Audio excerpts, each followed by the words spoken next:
રાજકોટ જિલ્લાના ધોરાજીમાં ધોરાજી ખાતે ઇસ્લામ ધર્મના મહાન પૈગંબર અમન અને શાંતિના સંદેશવાહક, સ્ત્રીઓ અને અનાથોના મસીહા હઝરત મુહમ્મદ મુસ્તફા સલ્લલ્લાહુ અલૈહિ વસલ્લમનો 1499મો જન્મદિવસ ખૂબ જ ધામધૂમપૂર્વક ઉજવવામાં આવી. ઈદે મિલાદ પર્વને લઈને મુસ્લિમ બિરાદરોમાં અનેરો ઉત્સાહ જોવા મળ્યો હતો. ધોરાજી શહેરમાં મુસ્લિમ બિરાદરો એકત્ર થઈ સરકાર કી આમદ મરહબાના નારાઓથી વાતાવરણ ગુંજી ઉઠ્યું હતું. जुलूस ધોરાજીના હૈદરી મસ્જિદ પાસેથી બહારપુરા, સોની બજાર, ચકલા ચોક, 3 દરવાજા, ફૂલવાડી થઈ મક્કા મસ્જિદ ખાતે પૂર્ણ થયું હતું. આ જુલુસમાં મુસ્લિમ બિરાદરો દ્વારા ઠેર ઠેર ન્યાઝનું આયોજન કરવામાં આવ્યું હતું. જુલુસમાં મુસ્લિમ સમાજના આગેવાનો સહિતના લોકો જોડાયા હતા. ઈદે મિલાદનું જુલુસ શાંતિપૂર્ણ માહોલમાં સંપન્ન થયું હતું. પોલીસ દ્વારા ચુસ્ત બંદોબસ્ત ગોઠવવામાં આવ્યું હતું. ધોરાજી મુસ્લિમ સમાજ આગેવાનો દ્વારા ધોરાજી પોલીસ સ્ટાફને ફુલહાર કરી સન્માનિત કરવામાં આવ્યા હતા. રિપોર્ટર મતીન બાપુ સૈયદ, ધોરાજી.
अमित साहब बलोच।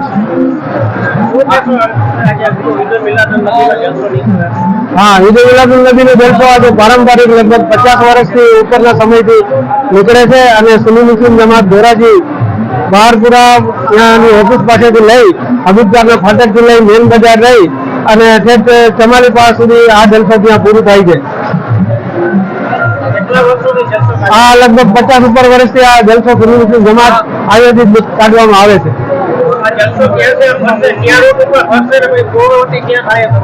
આ જલસો સુન્ની મુસ્લિમ જમાત બહારપુરાથી લઈ હબીબગારના ફાટક અને મેન બજાર લઈ અને 3 દરવાજા પાસેથી ફૂલવાડી પાસ થઈ અને જેબન સાહેબ બાપુની દરગાહ પાસે પૂરું થશે.